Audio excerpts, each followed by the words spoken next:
ఈ మధ్య బిఎస్ఎన్ ప్రసాద్ డాడీని అందరూ అంటున్న వల్ల ఒక ప్రొడ్యూసర్ ముందుకు వచ్చారండి. పెళ్లి నాటి పసుపు తాడు ఆ హీరోయిన్ కి నేను డాడీ క్యారెక్టర్ ఇచ్చారండి వాళ్ళు. అలాగే కాశీలో ఒక డైరెక్టర్ ఒక బాబా క్యారెక్టర్ కూడా అనౌన్స్ చేశారండి. వీరందరికీ ఈ మల్లెపూడి వెంకటరమణ గారికి ఇలాంటి అవకాశం అందరికీ మనస్ఫూర్తిగా బిఎస్ఎన్ ప్రసాద్ గారు థ్యాంక్స్ చెప్తున్నాను. Thank you so much. Thanks అమ్మా.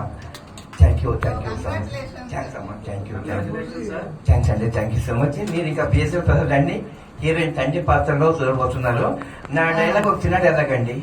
పిల్లల్ని తండ్రి ఎంతో అపురూపంగా గుండెలు హత్తుకొని డాడీ అని పిలిస్తే ఎంతో సంతోషించిపోతారు. కానీ ఆ డాడీని పిలిచే డాడీని దాడి చేస్తే ఆ కన్న తండ్రి హృదయం ఎలా కరిగిపోతుందో మీకు తెలియదు.